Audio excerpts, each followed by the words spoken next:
Welcome to a 1-bar basics video for the Stamina Dragonknight base class in the Elder Scrolls Online. I recently leveled up another Stamina Dragonknight during the double XP event, and I wanted to share with you some helpful tips about what makes this playstyle unique and how you can set up 1 bar to be successful as a Stamina Dragonknight in Elder Scrolls Online. Buckle up for some DK dunks. Stamina Dragonknight, what makes it unique?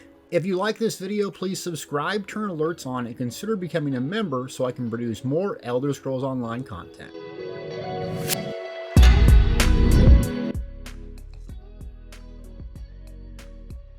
Before we cover class-specific skills and passives, let's talk about weapons choice. And weapon choice makes a big deal in determining what you're going to do at endgame. So as STAM users, you can pick whatever weapon choice you want, but you have a few options. Two-hander, sword and board or one-handed shield, dual wield and bow.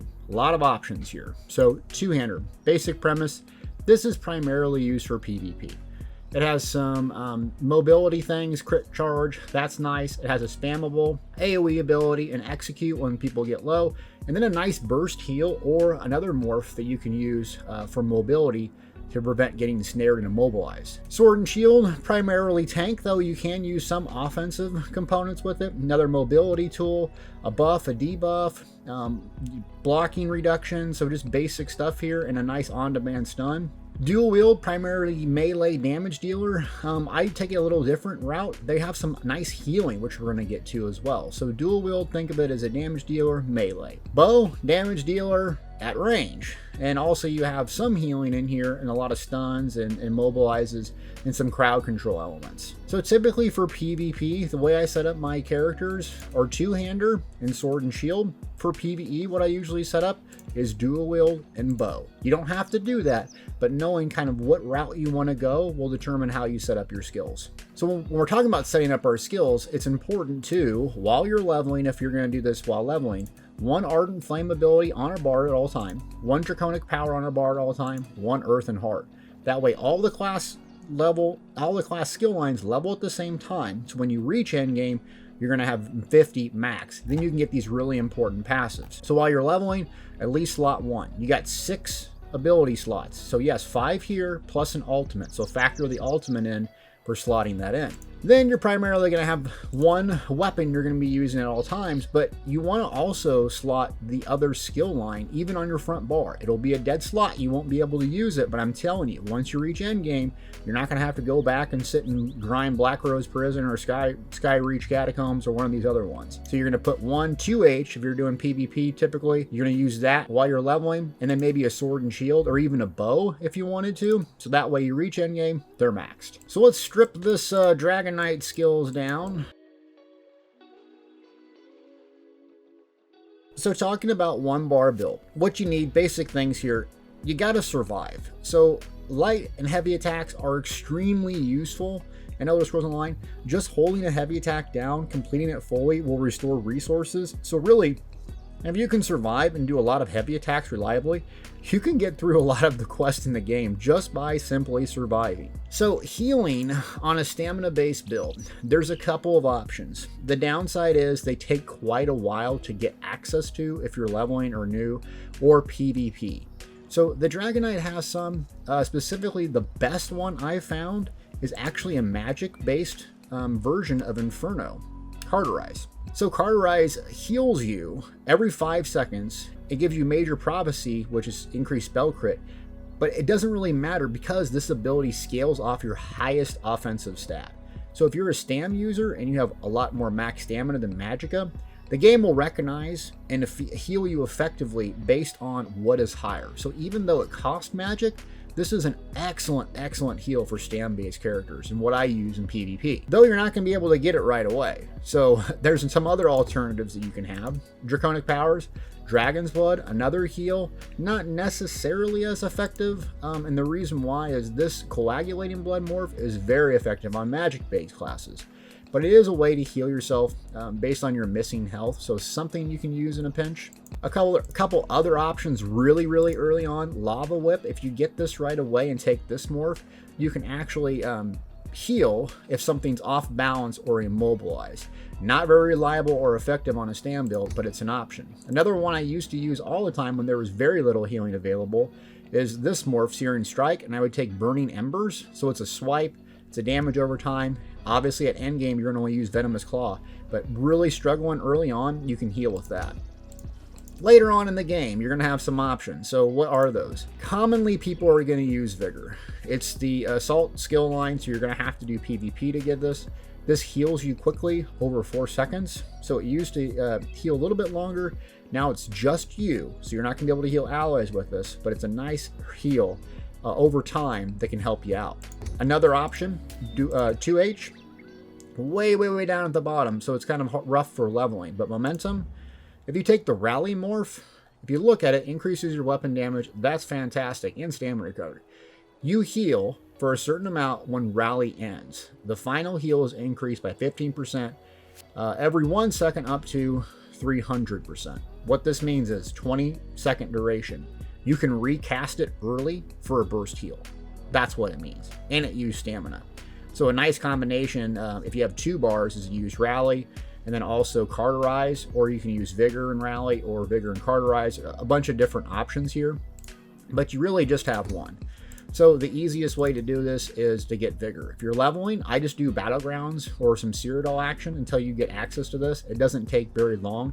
And now you can actually get Alliance War boost, so you can get AP a lot faster and hopefully get this early if, Vigor and PvP isn't your thing. So we're going to go take this. We're going to take the morph that heals us quicker, and now we got our heal. So next up is a spammable attack. So we're going to assume this is for PvE.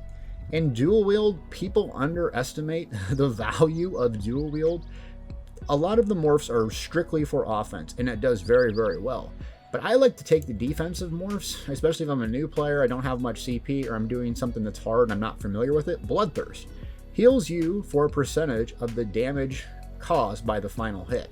So if you channel this fully over 0.6 seconds, that final damage will heal you decently. It's not going to heal you to full or keep you up all the time, but it's enough to give you a constant stream of health while you're attacking. So what I liked about the Templar is Puncturing Sweeps healed you for the damage done. This is kind of similar to that. It's not going to be reliable just for healing, but it's enough to add a nice damage spammable plus a heal. So we're going to take that. If you don't want to use dual wield, you can go with 2H, Uppercut. A lot of folks still use Dizzying Swing, sets them off balance, so hitting off balance enemy stuns them. Essentially, if you hit them a couple times with a Dizzying Swing, it is a channel, so it's 0.8 seconds. A bit different, but a lot of people with 2Hs go with that. But the class actually has one specifically, the Dragonknight. Stone Fist was changed. We take this. This one is a little bit different, but there's a stamina-based Stone Giant morph. Enemies' hits are affected with stagger, causing them to take damage.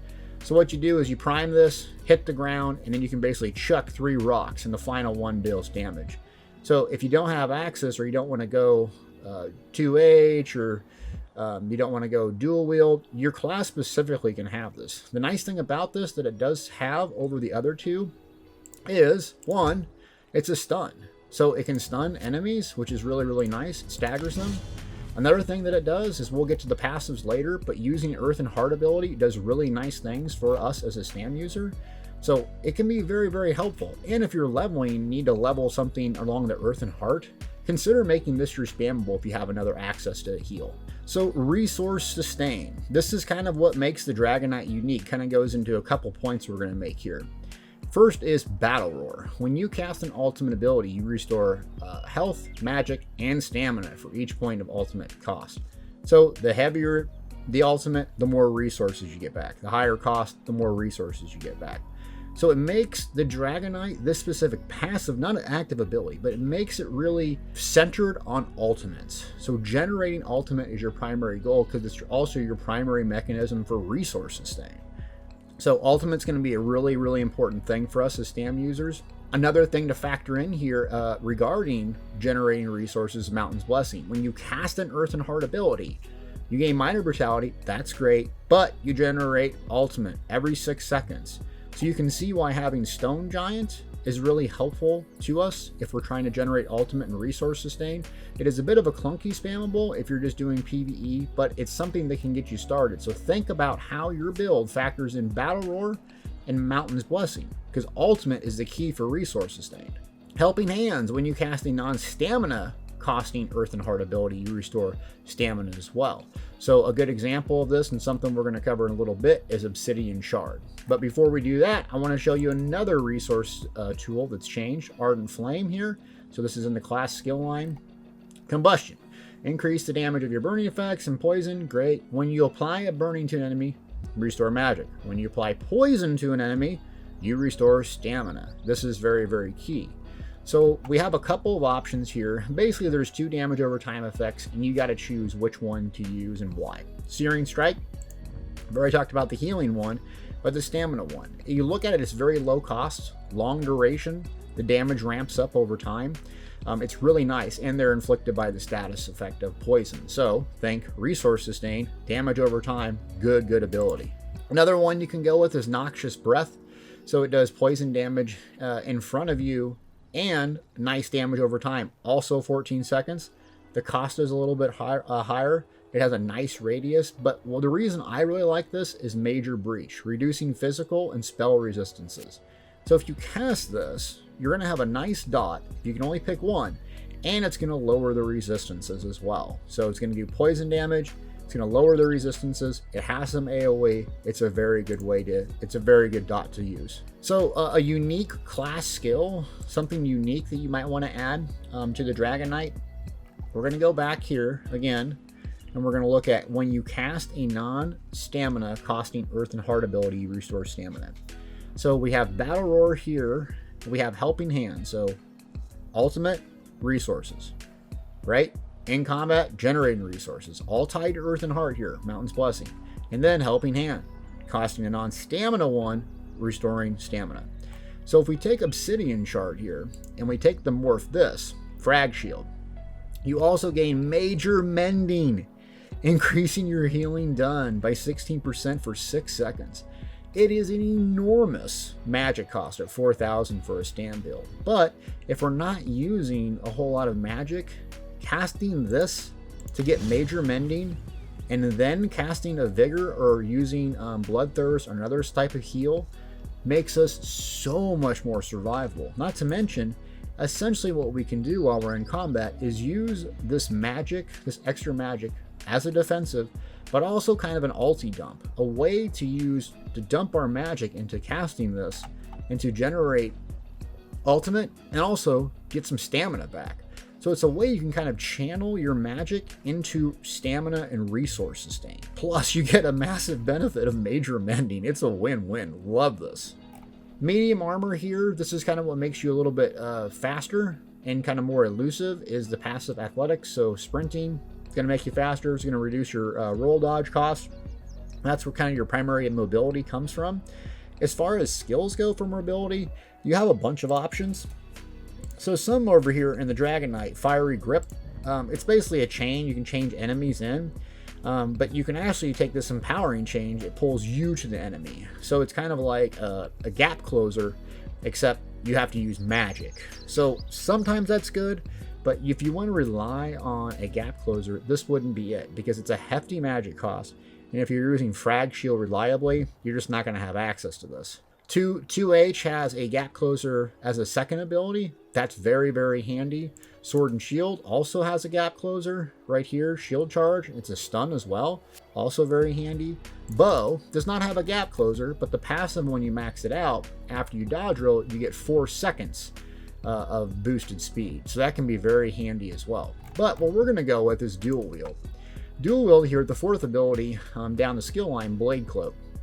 It gives you major evasion, which reducing area damage, fantastic. It's going to do a lot of damage as well. And the morph that I like to go with, if I don't have some major expedition source in my class kit that I can rely on, is Quick Cloak.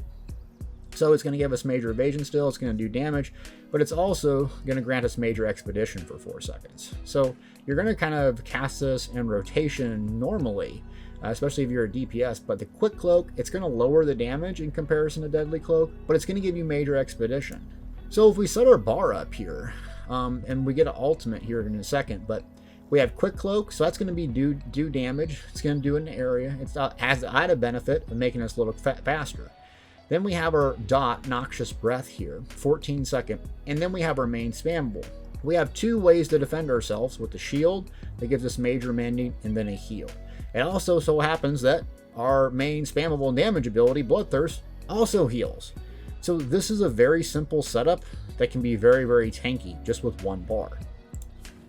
And then we go as far as options on what to do ultimate wise. Ultimate wise, Standard of Might is a staple. It is a big radius, long duration, high ulti cost. So when you drop a banner down, it's basically going to give you a flood of resources. It's also going to do a lot of damage and increase your damage as well. So standing in increases your damage done and reduces damage taken by 15%. This is crazy good. So if I had one just for PvE that I would use, it'd be this. Next option for ultimates is Take Flight. Probably my favorite ultimate in the game. You leap, do tons of physical damage, knock enemies back, and stun them. It's just one of the coolest abilities.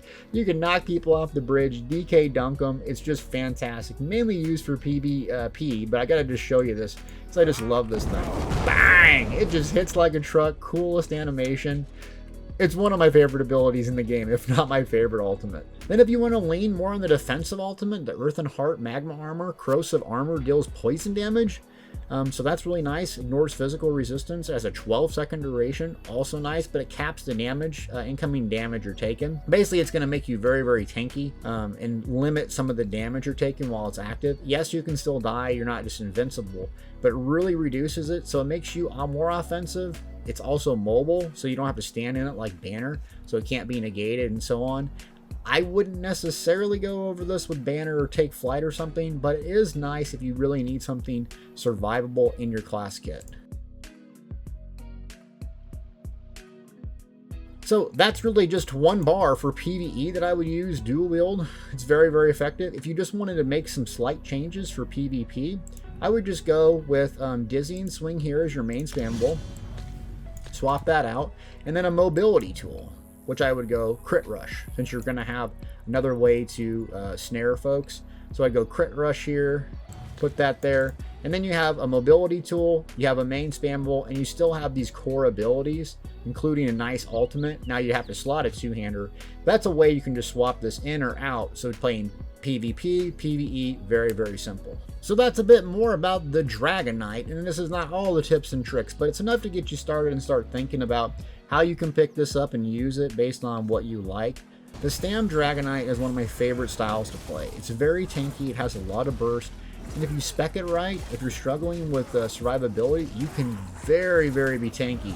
Just with a couple different morph changes, going the dual wield route, you can also be pretty quick with a 2H and a bow. There's just a lot of options that make this fun, because people think just the Stamina Dragonknight is basically just a tank. Yes, you can play it sword and board and be very effective, but think big picture. It's the passives that make the Dragonknight really shine, especially the Earthen Heart. So whatever you use, whatever you take going forward, look at the passives and match them up with your active abilities. Are they doing something for you? Is there a reason to slot them? Should you swap something out, or how often should you be casting it to get those important buffs? Thanks so much for watching. If you like this video, please like, share, subscribe, turn alerts on, and consider becoming a member so I can produce more Elder Scrolls Online content. Thanks for watching.